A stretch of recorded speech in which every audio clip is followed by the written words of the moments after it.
안녕하세요. 저는 6학년 최하음, 3학년 최하겸의 엄마 유미입니다. 하미의 담당 선생님이신 찬영 선생님의 전화를 받고 하미의 학습 상담인 줄 알고 기대하며 전화를 받았는데 간증을 해보라고 하시는 선생님의 요청에 당황해서 선생님 저는 진짜 간증할 게 없습니다. 저는 특별한 경험이 없어서 못합니다 라고 말씀을 드렸습니다.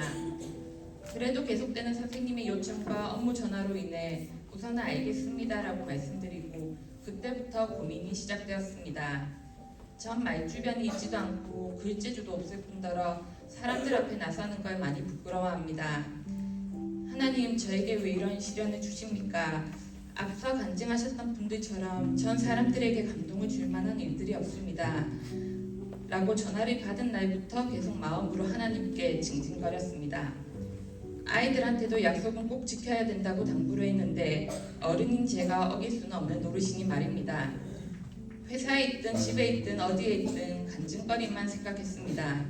그러다 불현듯 내가 특별한 간증거리가 없다는 것은 이제껏 살아온 내 삶 자체가 평탄한 삶이었구나. 하나님께서 나를 너무나 사랑하셔서 가장 평범하면서도 행복한 하루하루를 살게 해주셨구나 라는 생각이 들면서 저도 모르게 감사합니다 라는 고백이 나왔습니다. 저는 모태신앙으로 자랐습니다. 친정어머니께서 결혼 후 10년 만에 오빠가 태어나고 5년 뒤 제가 태어났습니다. 아버지는 배를 타셔서 몇 년에 한 번씩 집에 오셨고 장손 집안에 10년간 아이가 없었던 어머니는 많은 시련을 겪으셨습니다. 할머니, 고모, 삼촌을 포함하여 거진 10식구를 어머니가 돌보시면서 없는 살림이지만 힘들게 태어난 자식들이기에 오빠와 저는 정서적으로 정말 많은 사랑을 받으면서 큰 것 같습니다. 청년이던 때 갑작스런 회사 발령으로 서울에서 혼자 자취를 했습니다. 친구 집 근처로 집을 구하고 친구 교회에 등록을 해서 청년의 예배를 드리며 서로의 생각과 삶을 나누는 시간이 있었습니다. 그때 조장 언니가 저를 물끄러미 보더니 미야, 너는 어머니의 기도로 지금 축복받는 삶을 살고 있는 것 같다. 하나님이 어머니의 기도를 들으시고 너를 보살펴주고 계신 것이 느껴진다 라는 말을 했습니다. 응? 난 지금 가족들과 떨어져서 지금 서울에 있는데 아는 사람은 친구 하나밖에 없는 이 먼 곳에서 혼자 있는데 이게 축복받은 삶이라고? 또 가족 얘기를 하지도 않았는데 무슨 말인지 스스로는 외지 생활이 너무 힘들다고 느꼈는데 한편으론 사랑을 받는 게 느껴진다니 마음이 행복해지면서 거진 15년 전의 대화가 제 기억 속에 아직도 남아 있습니다. 그런데 최근 이 말을 이해하게 되었습니다. 세이지에서 목사님께서 하셨던 말씀, 기도하는 부모의 아이들은 절대 망하지 않는다고 하셨던 말씀. 이거였구나. 어린 시절부터 겁이 많던 저는 항상 엄마 옆에서 잠을 잤습니다. 어릴 때 새벽 기도 가시려고 몰래 일어나시는 엄마의 뒤척임에 저도 어쩔 수 없이 일어나 혼자 있기 무서우니 짜증을 내며 따라가 교회 뒤쪽에 방석들을 깔고 잠을 자면서 앞쪽에서 무릎 꿇고 기도하셨던 어머니의 모습도 기억이 납니다. 아침에 깨기 전 자고 있던 제 손을 잡으시며 등에 손을 대시며 거의 매일을 나지막히 하나님께 저를 위해 해주셨던 기도. 하나님 딸을 항상 지키시고 불꽃 같은 눈으로 동행해 주셔서 하나님 안에서 평안하게 하루하루 살 수 있는 힘을 달라고 하셨던 축복 기도. 부끄러워 자는 척하고 있었지만 하나님은 어머니의 이 기도를 들으시고 기뻐하시고 40이 넘은 딸을 지금도 지켜주시고 계신 것 같습니다. 회사 발령으로 명지로 이사 오게 되고 아이 어린이집으로 고민할 때 제일 어린이집을 주셨으며 그 계기로 세계로 교회에 등록하고 구역장님을 통해서 세이지라는 방과 후 학교가 있는 것에 감사하며 하미와 하겸이를 보내게 되었습니다. 기본 신앙생활을 바탕으로 플래너, 말씀 암송, 특세, 금요 새벽기도. 처음엔 정말 많이 힘들었습니다. 지금도 농담으로 한 번씩 세이지 그만둘까? 그만두자라면서 장난으로 말하기도 하지만 우리 아이들이 절대 안 된다고 너무너무 좋아합니다. 솔직히 우리 아이들을 위해서 이렇게 사랑으로 가르치고 헌신적으로 기도를 해주는 곳이 어디 있을까요?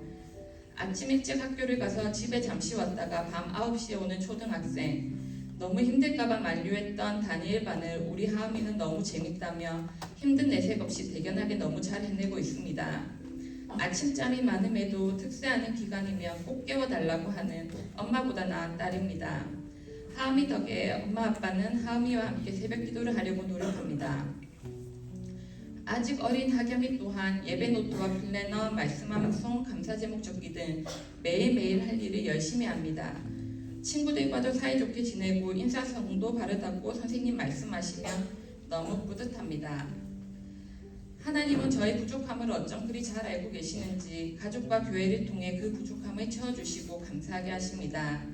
무뚝뚝하고 표현을 잘 못하는 저를 대신해 상냥하고 표현 많고 듬직한 최고의 남편을 주셨고, 일을 한다는 핑계로 부족한 집안일과 아이들 양육을 친정어머니께서 지금까지도 도와주고 계시며, 어렸을 때 저에게 해주셨던 기도를 지금은 하음이와 하겸이가 받고 있습니다.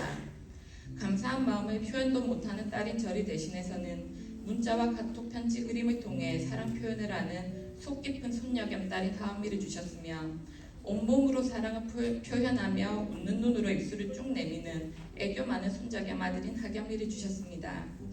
아이들의 인성과 신앙교육은 세이지를 통해서 훈련받게 하시며 세상을 이기는 지혜를 배워가게 하십니다. 학교에서도 어느 학원에서도 해주지 않는 학습 피드백과 다양한 활동 지원, 아이들을 위해 밤늦게까지 수고하시고 먼저 솔선수범해 주시는 선생님들, 세이지 선생님들의 노고 없이는 우리 하은미와 하겸이가 이렇게 밝게 커나갈 수 없다고 생각합니다. 단조롭고 반복적인 일상에 평소 삶이 너무 무료하다고 생각될 때가 많았습니다. 적극적이지 못한 제 성격에 불평과 불만도 많았습니다. 그러나 하나님은 간증문을 준비하게 하시며 제 일상이 얼마나 행복하고 감사한 일인지를 말과 글로 시인하게 하셨고, 출근길과 퇴근길 CCM을 들으며 하나님을 찬양하게 하셨습니다. 그리고 부족한 저에게 부족하지 않다고, 내가 너에게 꼭 필요한 것들로 채워주셨다고 느끼게 해주셨습니다. 세이지에서 훈련받고 기도받는 우리 아이들, 하나님께서 지금까지 인도하셨듯이 앞으로의 삶도 하나님께서 함께 하시고 축복해 주실 것을 믿습니다. 부족하지만 저를 돌아볼 수 있게 간증을 허락하신 하나님께 감사드리며, 참 사랑을 보여주시는 우리 세이지 선생님들과 무한한 사랑을 표현하는 사랑하는 가족들에게도 이 시간 감사의 마음을 전하고 싶습니다. 들어주셔서 감사합니다.